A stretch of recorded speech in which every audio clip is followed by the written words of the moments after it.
2.5 oras na biyahe galing Maynila ay matatagpuan ang maganda, mayaman at malawak na lupa na nasa paanan ng Sierra Madre.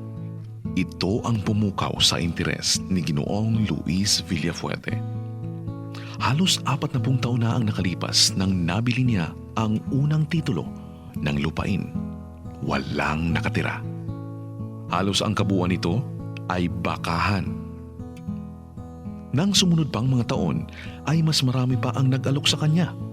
At ito'y kanyang binili para mag-alaga ng baka, manok, kambing, magtanim ng malunggay, kawayan, mga prutas, gulayan na nasa paso sa mga lupa na ang kalagayan walang irigasyon.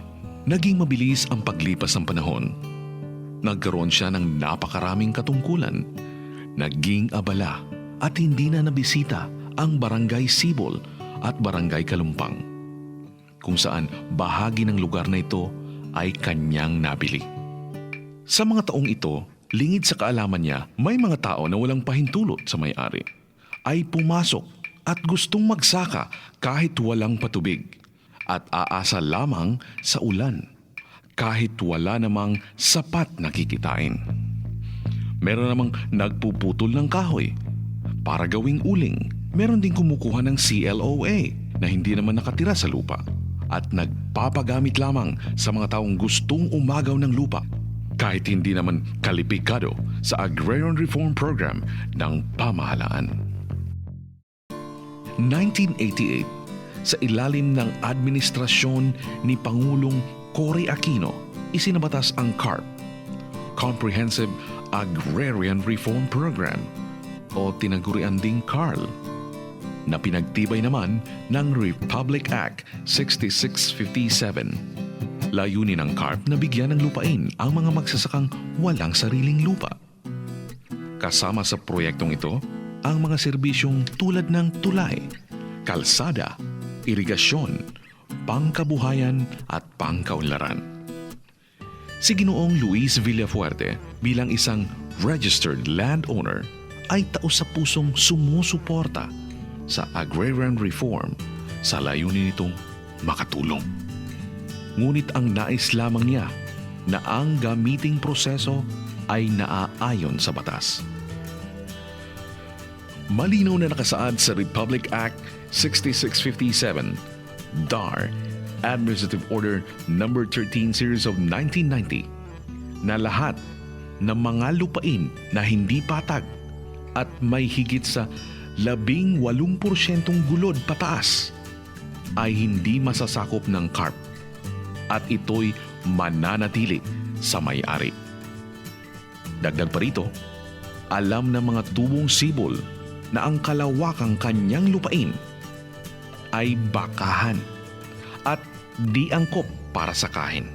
Naging masigasig si Ginoong Villafuerte sa pag-aapila sa Department of Agrarian Reform para sa tinatawag na Order of Exemption sa dahilang hindi dapat lahat ng kanyang pag-aari ay masasakop ng programang Agrarian Reform.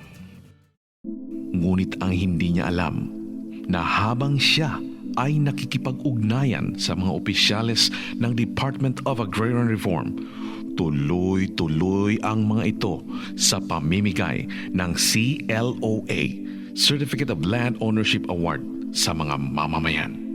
Hindi malinaw sa maraming nagawaran ng CLOA ang kaakibat na responsibilidad kapag ang isang tao ay ginawaran nito. Marami rin ang nagbenta ng CLOA bago pa umabot ng 10 taon. Naayon ba ito sa batas? Ninais ni Ginoong Villafuerte na talagang malaman kung sino-sino ang mga nakatira sa kanyang lupain. Ano ang kanilang kabuhayan at pinagkakakitaan. At higit sa lahat, malaman kung naging kapaki-pakinabang sa kanila ang CARP. Kaya noong February 25 to 27, 2009, nagpadala siya ng isang grupo upang gawin ang survey sa 2 barangay na sakop ng kanyang lupain, Sibol, Kalumpang. Pakinggan natin ang kwento ng ilan sa inyo. Pero Pero tatay, alam niyo po yung carp. Alam ko, kanya lang, hindi ko ganong kuwan. Tinanong sa akin kung may anak ako, pinangalan nila yung Pinangalan niyo yung isa. kalahati ng bukid ko. Alam niyo rin po yung carp na nayo. Alam niyo po Nadinig ko lang yung carp na yan. Yung ang problema namin kaunanahan dito, yung tawiran sa ilog. Kasi ang mga produkto namin, kaya hindi namin maiwi agad sa bayan. Pagka kasi nag-aaniman kami ng pala rito, nabubulok dahil pag baha yung ilog, hindi namin kaya itawid. Kaya yun ang napalaki na yung problema rito. Yun, nangyari sa huli na yan, may mga nagbenta. Oo, sino kaya ang mga nagbenta nitong mga huli? Yung mga na-question yan, binenta nila sa kapwa nila ko ba? Karsada. Binenta yung... Sinama ko sa benta pati karsada. Oh. Pag nga pinigyan ng daan. Pati balo na naigiban.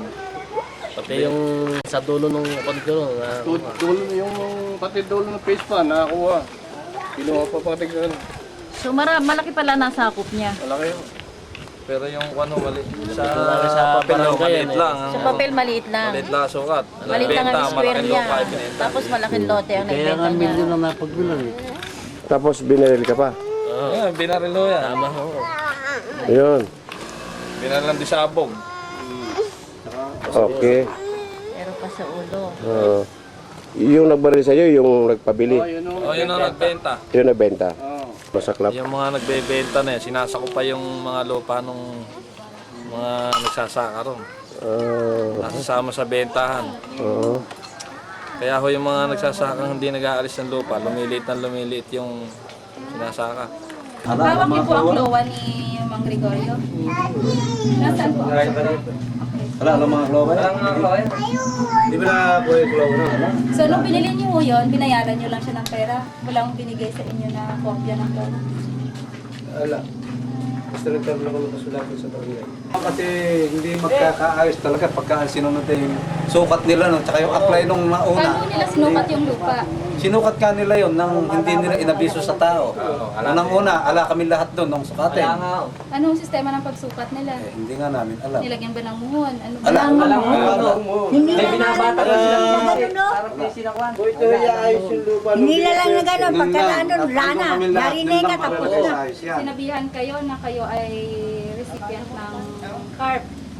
Wala. Anong sinabing gano'n? Paano nyo nakuha yung klowa nyo? Paano nyo nalaman na may dapat kayong kuning?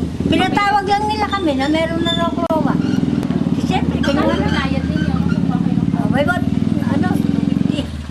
Nito pong magtatatlong taon na po kami sinusilduhan. Area po ng Inaalagaan. Okay po. Doon sa nag-iisang may-ari. Opo, isa lang po ang ano namin. May-ari. Tapos Yung doon 60 hectares po na sinasabi niya. yun po ang sabi nila, lahat po yung nakuha dito, isa lang daw po ang May-ari. bumili. Okay. Okay. Hindi lang po namin alam kung sino-sino ang mga kasama niya, kung sino-sino ang pangalan nilagay niya.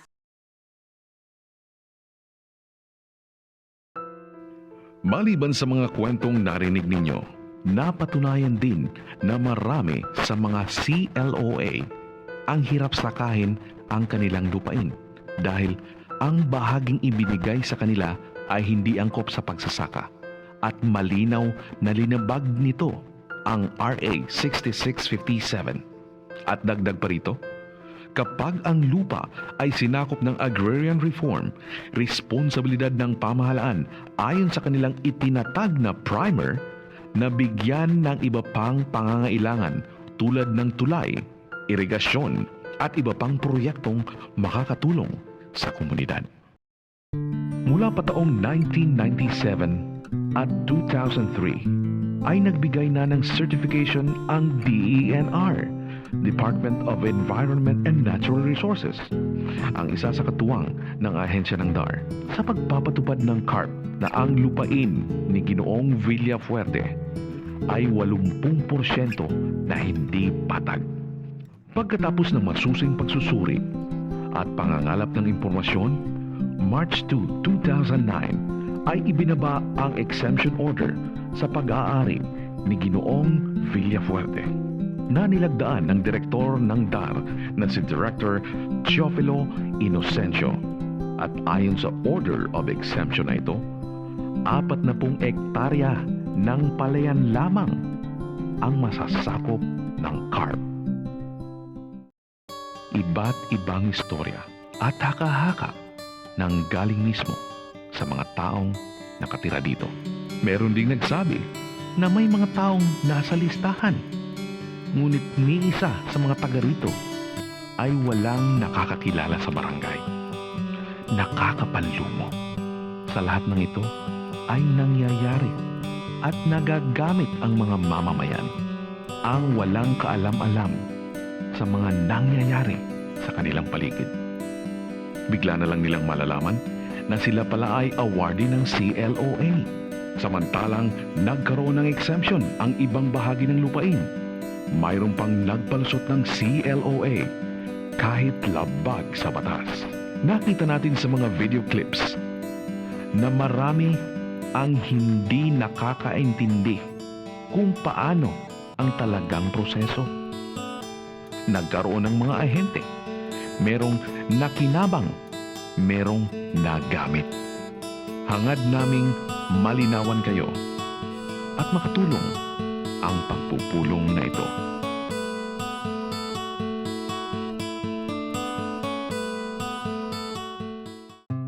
Ang inyong napanood ay batay sa nakalap na impormasyon sa loob ng ilang taon hinggil sa usaping panlupa na pagmamayari ni Ginoong Luis Villafuerte. Ang mga larawan ay kuha mismo sa kanyang ari-arian. Maraming salamat po sa lahat ng nagpaulak na makapanayam sa ginanap na survey.